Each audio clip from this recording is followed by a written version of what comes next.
Bienvenidos a Blockchain Bytes, el nuevo podcast de Alastria.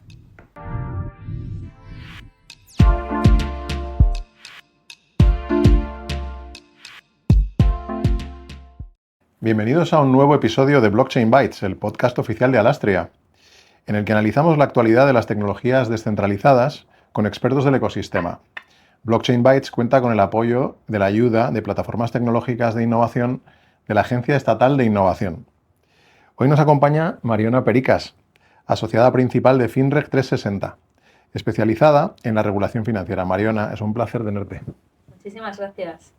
Yo tenía muchas ganas de hacer este podcast con Mariona porque conoce muy bien la regulación del ámbito de los criptoactivos.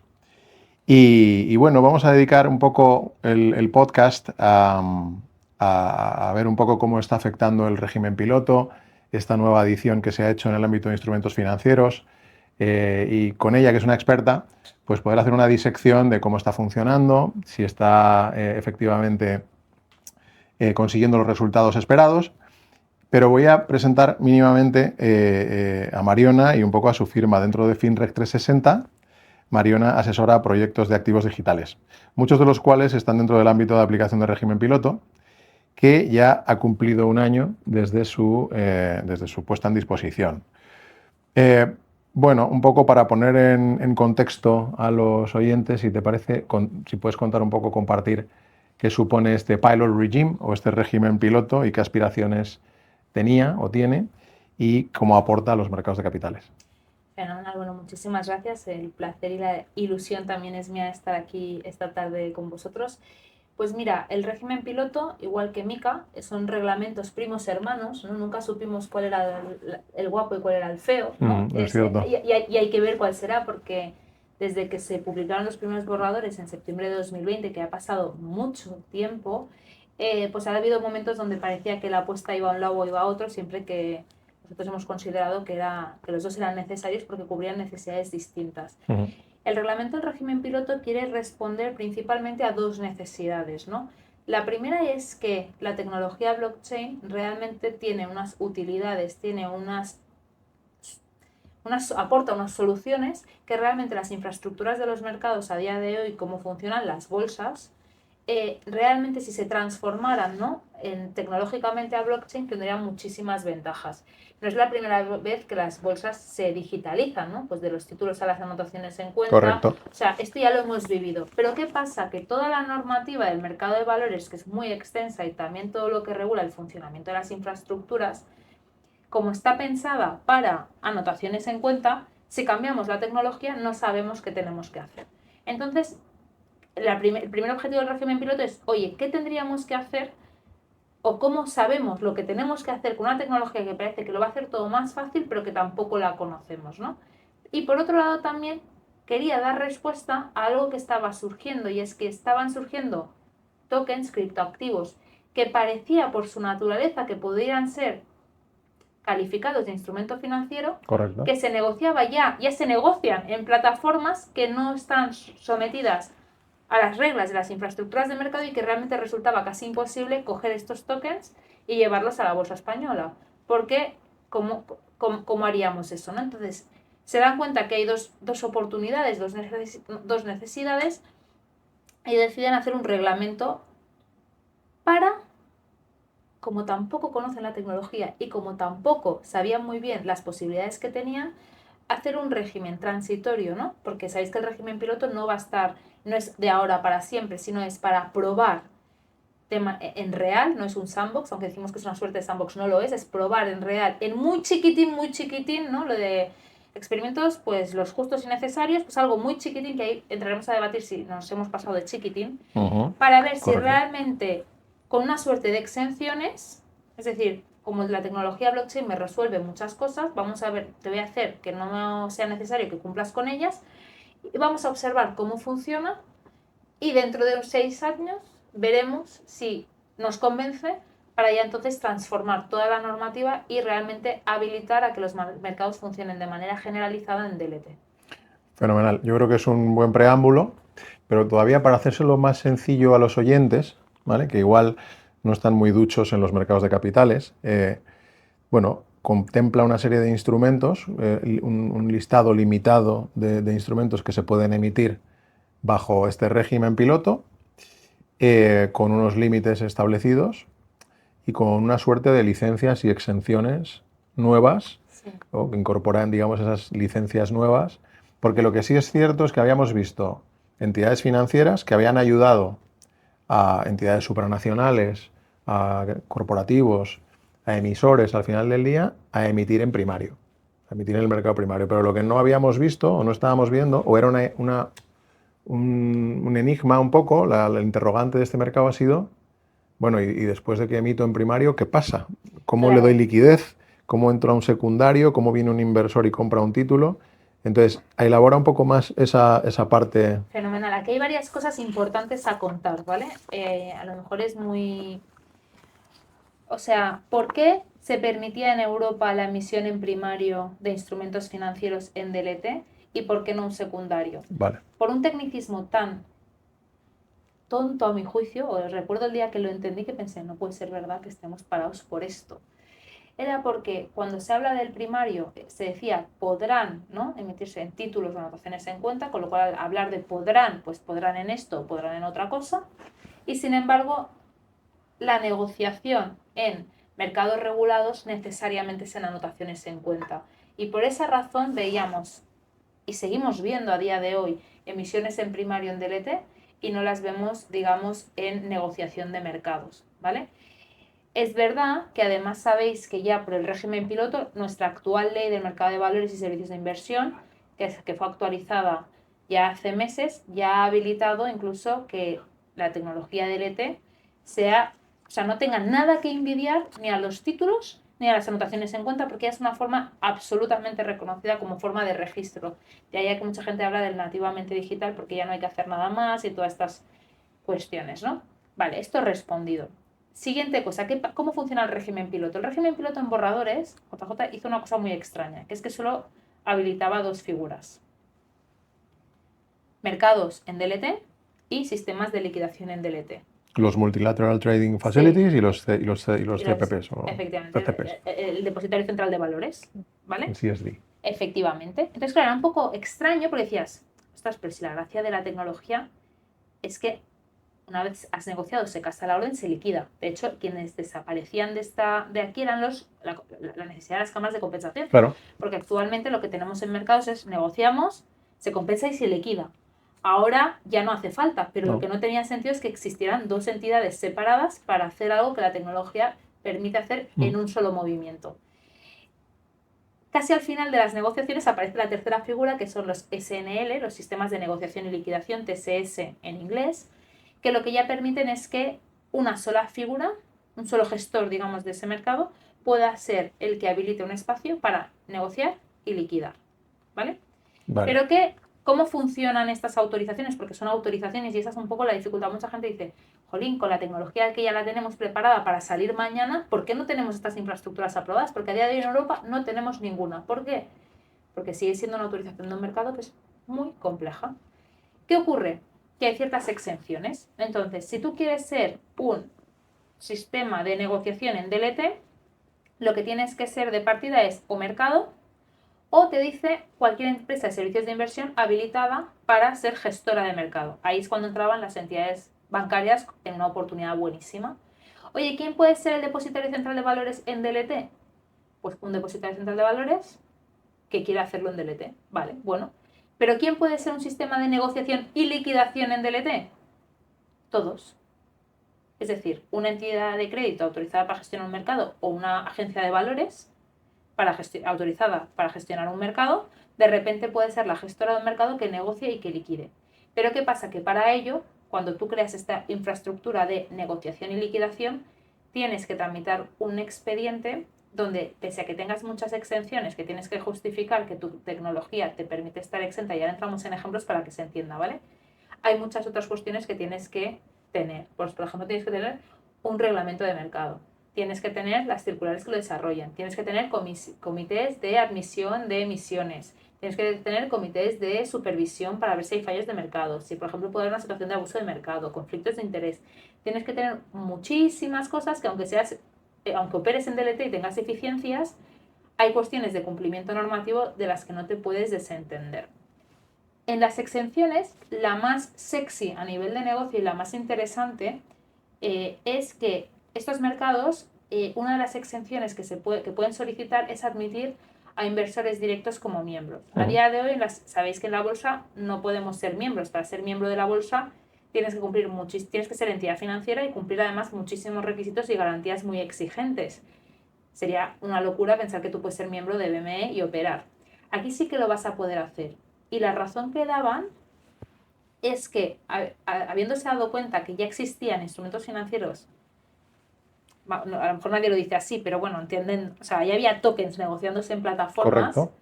No podíamos a las entidades financieras o al mundo, digamos, de instrumentos financieros cortarle esas alas. Entonces, si tú, por ejemplo, quieres tener un mercado de estas características y coger la exención de admitir a inversores directos, tienes que cumplir unos requisitos. ¿Qué requisitos? Pues, por ejemplo, vamos a tener que hacer una especie de test o asegurar que tienen conocimientos en la tecnología, pero también en los mercados, ¿vale? Es un ejemplo. Pero también, por ejemplo, te eximen por ejemplo, de los registros de las anotaciones en cuenta, siempre y cuando demuestres que tu tecnología es capaz de seguir velando por esos registros. O, por ejemplo, la integridad de la emisión, que realmente no se va a negociar más acciones de las que se han emitido. Vale. Y luego, por último, las limitaciones que me preguntabas también. Efectivamente, solo tiene 3 limitaciones relevantes, ¿vale? Los thresholds. Por un lado, respecto a los instrumentos financieros. Vale. Primero los instrumentos, sí. Solo acciones, bonos y participaciones UCITS. Respecto de los bonos, aquí tenemos un problema y es que se dicen que tienen que ser no complejos. Un bono no complejo es muy poco atractivo. Que no tenga opcionalidad, por ejemplo. Por ejemplo, o garantías o nada. Tiene que ser... Un bono vanilla. Efectivamente. Entonces, ¿cuál es el problema de esto? Que ha generado tanta problemática. Los préstamos participativos, ¿lo son? ¿No lo son? Que en la industria están, a día de hoy, es lo que más lo peta, ¿no? Por así decirlo.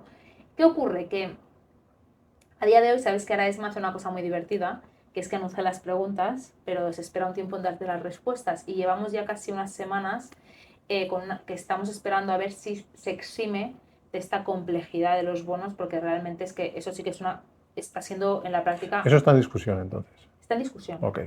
Porque es Eso es un mensaje muy importante. Esto es un freno enorme, está siendo un freno enorme. Y ya anticipó ESMA que eso estaba pensado de la complejidad para aquellos mercados que realmente cogían la exención de que fueran inversores directos. Pero hay muchos mercados de estos que se están planteando donde van a seguir operando distribuidores, como toda la vida de Dios. En esos casos, un bono no complejo es que realmente es cortar las alas. Y luego tienen volumetrías por instrumento y luego limitaciones de volumetría por mercado, que si se sobrepasan las de mercado están obligados a activar una estrategia de transición. Eso implica un acuerdo con una bolsa tradicional para migrar en un momento dado. Un exit strategy. Y este es un poco... A ver, no sé si he conseguido ser concreta porque es Sí. un poco... Es JJ demasiado Es un técnico. tema técnico. Vale, no, pero lo simplificamos un poco. O sea, que son bonos, son acciones y son fondos de inversión UCITS, ¿vale? Eso es. Yo creo que esa lista está bien como punto de partida, es mi visión o la visión de un poco del ecosistema. Si bien es cierto que la tokenización de activos financieros persigue 2 cosas, entrar en un nuevo mercado que te traiga nuevos inversores, probablemente diversificar el portfolio de inversores, que lo consigues con el fraccionamiento que te trae una tokenización, eso lo puedes conseguir, las denominaciones más pequeñas, para que alguien pueda acceder a algo que en formato tradicional igual le queda muy lejos, o hacerse con una fracción de un bono, o traer liquidez a un mercado de algo que era ilíquido.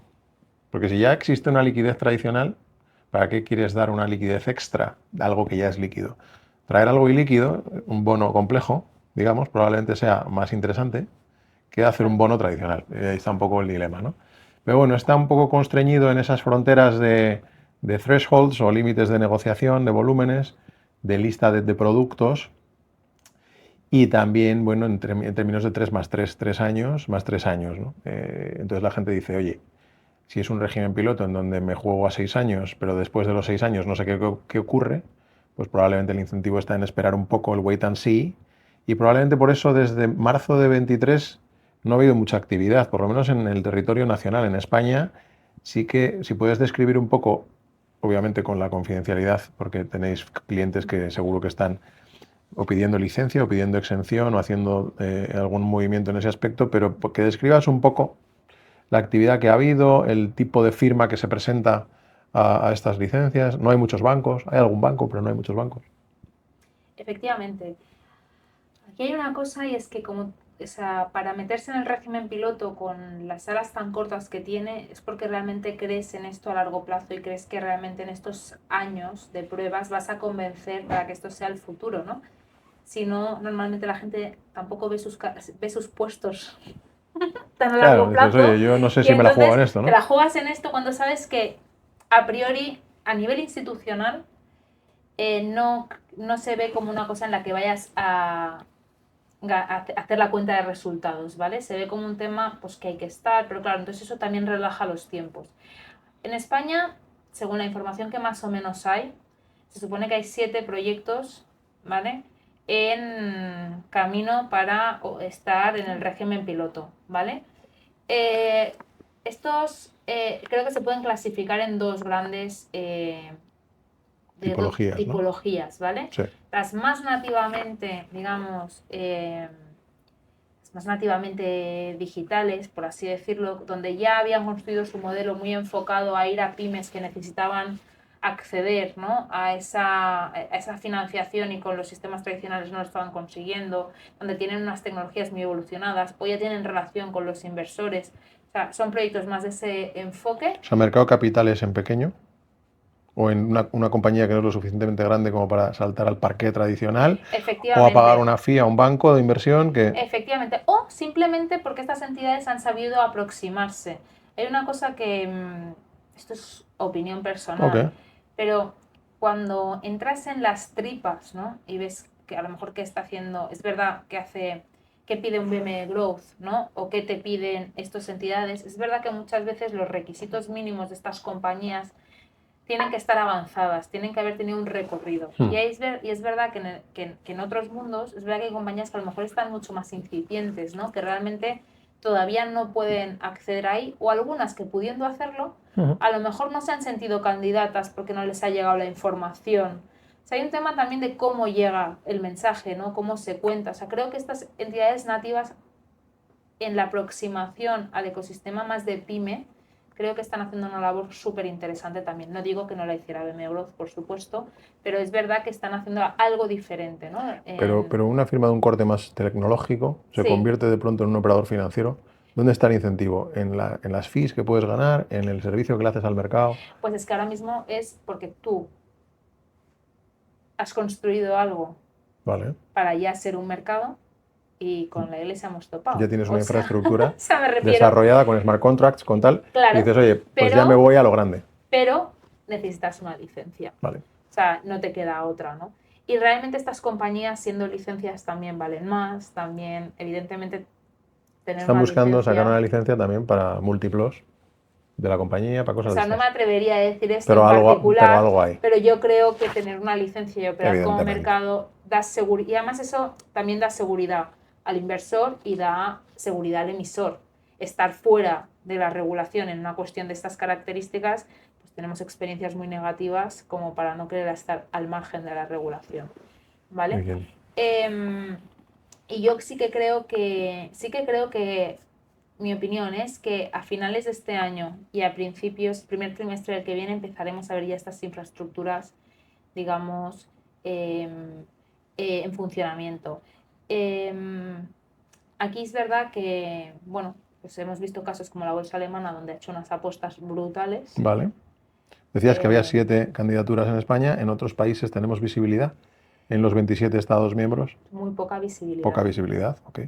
O sea, más allá de lo que se va publicando, pero no, o sea, la de los españoles tenemos esa visibilidad porque en España hubo una particularidad y es que muchos de los proyectos candidatos al régimen piloto han pasado por ventanas del sandbox. En la antesala, un Ha poco sido al un poco pilot. la antesala. Entonces de ahí sacamos un poco esa cifra. Un proxy, ¿no? Efectivamente. Bien. Y en otras geografías que históricamente han sido potentes en el mundo del capital markets, como puede ser Inglaterra, puede ser UK, o puede ser evidentemente Estados Unidos, en donde el mercado de bonos es muy profundo. Incluso Suiza, que tiene ahí un régimen muy chulo, porque no es pilot, es una cosa definitiva. Efectivamente. ¿Cómo nos compiten en este nuevo market? Pues mira, Inglaterra creo que nos ha hecho un Ok, adelantamiento, es un ¿vale? clásico O inglés. sea, sí, y creo que realmente está siendo o sea, es una cuestión a observar, Mm, ¿vale? Suiza, a nivel jurídico, es un marco interesantísimo, el de FINMA. chulísimo. De hecho, cuanto más hablamos, cuanto más vamos entendiéndolo, cuanto más hablamos con el ecosistema, más nos damos cuenta que hacen una muy buena labor de escuchar, creo, porque realmente tienen un marco muy interesante. ¿Qué ocurre? Que es verdad que al final algunos de nuestros clientes cuando han explorado Suiza o Europa Mm, es verdad que a priori, no sé si porque al final más vale jugar en casa, eh, montar las infraestructuras en Suiza son muy caras, sí, es muy caro, o sea, es más caro que lo que te podría resultar hacerlo desde algún país europeo como España, es muy caro y luego te limitas a esos países. Realmente con el régimen piloto estás creando desde el minuto cero una infraestructura europea. Muchos de estos, alguna vez en tertulias del régimen piloto lo que también se cuestiona es, oye, está fenomenal, tienes una tecnología estupenda o tienes un proyecto estupendo, pero vas a necesitar deal flow, ¿no? O sea, al final necesitas que a lo mejor haya alguien ahí que realmente le dé rock and roll al mercado, porque sí, si no, haces líquido un mercado que no lo era, pero si sí. no tienes gente que inyecte dinero a ese mercado, ¿qué pasa?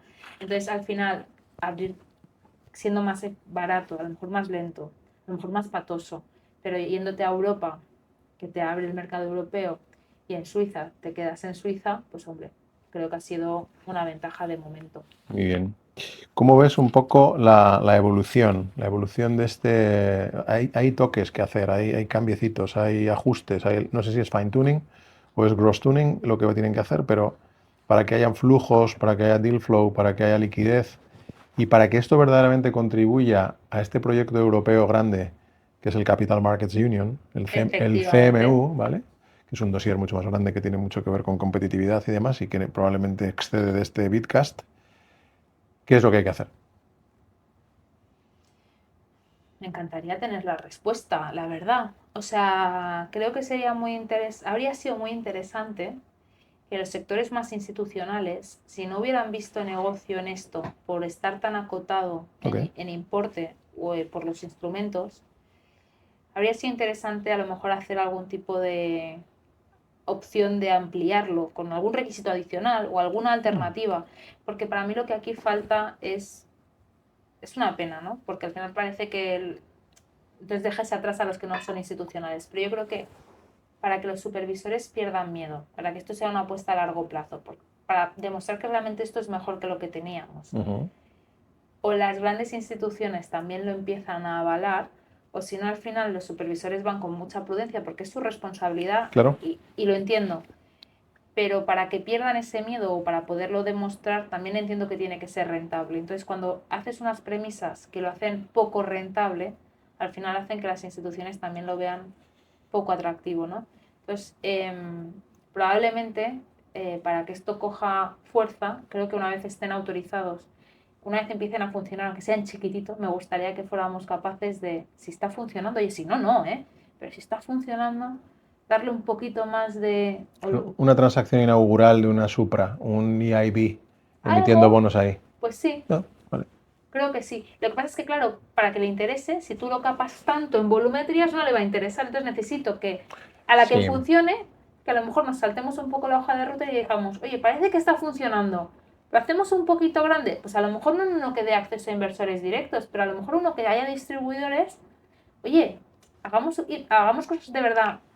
Porque hay un matiz ahí en lo que dices, ¿no? Que esto ha venido a dar un acceso adicional, y además es una cuestión que en Alastria se trabaja mucho, dar un acceso adicional a los mercados de capitales a las pymes Efectivamente.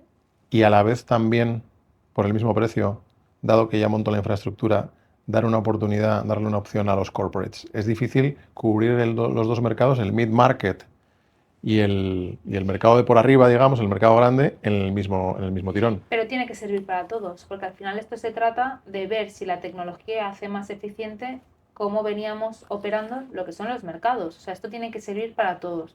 Pero si lo haces tan pequeño que para el corporate no le vale, nos estamos haciendo trampas un poco. O sea... Clarísimo. No, ahí por eso te digo que el mercado tiene como dos colas y cubrir las dos a la vez pues es complejo, pero tiene que valer para los dos, ¿no? Muy bien, yo creo que hemos ido cubriendo casi todos los temas, licencias, exenciones, instrumentos, los 7 proyectos o las 7 candidaturas, la antesala que era el sandbox, que era un poco un proxy en donde íbamos viendo los flujos, la evolución, para quién es, y la última pregunta o la reflexión que te pido es los reasons to believe. Siempre decimos las razones para creer a nuestros invitados. O sea, esto decías antes, es poco rentable, no hay flujo, no hay tal. El management, el top management de las compañías, pues le cuesta, tanto del lado del emisor como del lado del inversor, como del lado del que lo tiene que construir. Y esto al final es un ecosistema que si no va, pues las firmas de jurídico no terminan de asesorar y esto no termina de funcionar. Entonces, ¿cuáles son las razones para creer? La eficiencia, la fragmentación, la liquidez está bien, pero esta reformulación de los mercados de capitales, esta refundación, tiene que ocurrir. ¿Qué razones tenemos para creer? A ver, no me quiero poner romántica, pero evidentemente creo de verdad que todo lo que es, incluso todo lo que ha suscitado, incluso en el propio origen, ¿no? No me voy a poner romántica con Bitcoin, ¿vale? Pero al final para mí no deja de poner de manifiesto la genialidad del ser humano para mejorar las cosas que tiene, ¿no? Para buscar restablecer, ¿no? Carriles de confianza, ¿vale? Porque lo veo así, yo veo blockchain como los carriles de la confianza, ¿no? Como realmente una manera de tratar de hacer las cosas más eficientes, más globales y más accesibles, pero sin renunciar, ¿no? A la transparencia, a la trazabilidad y además sin renunciar a hacer las cosas bien, ¿no? Creo que realmente es una tecnología que va a hacer las cosas mejores. En el ámbito de los mercados de valores es que es evidente, porque en el momento en que tú ya consigues hacer esa transacción atómica, es que realmente muchas de las capas que poníamos los juristas, incluso las compensaciones, muchísimas de esas capas se te caen, ¿no? Entonces creo que realmente es una tecnología que puede enriquecer a todas las partes, creo que es una tecnología que puede simplificar procesos y creo que es una tecnología en la que merece la pena apostar. Y eso es un poco así sin ponerme romántico. No, está claro. Yo lo que pienso pasa igual. Es que tenemos que creer todos. Pienso igual y si no será muy difícil. Y estamos en ello también. Hay proyectos ahí que hacemos en la Unión Europea que van de esto y nos lo creemos al 100%. Y seguro que nuestros oyentes también valoran este assessment que has hecho. Bueno, Mariona, yo creo que llegamos un poco al final del Bitcast. De agradecerte un poco la grata conversación, tus reflexiones. Yo tengo un background financiero, con lo cual estos topics me encantan. Yo estoy seguro que los oyentes también los valoran muchísimo y nos dejas con un montón de reflexiones y de ideas para pensar más. Espero que más convencidos del régimen piloto. Exacto. Ahora que ha hecho un año, pues oye, la gente lo califica de, oye, es un fracaso, ¿no? Hay que hacer un post-mortem, creo que tampoco, probablemente hay que cambiar cosas. Pero hay que empezar se hace caminando, ¿cómo se hace? Se hace camino al andar, ¿no? Se hace camino al andar, exactamente. Pues que empiecen a andar, ¿no? Y ya veremos qué hay que cambiar. Muy bien. También saludar a nuestra audiencia y gracias por escucharnos. Siempre es un gusto ofrecer contenido de calidad al ecosistema y dar un poco el contrapunto de la actualidad en cada episodio. Sigan conectados y nos vemos en el siguiente episodio de Blockchain Bytes. Hasta pronto.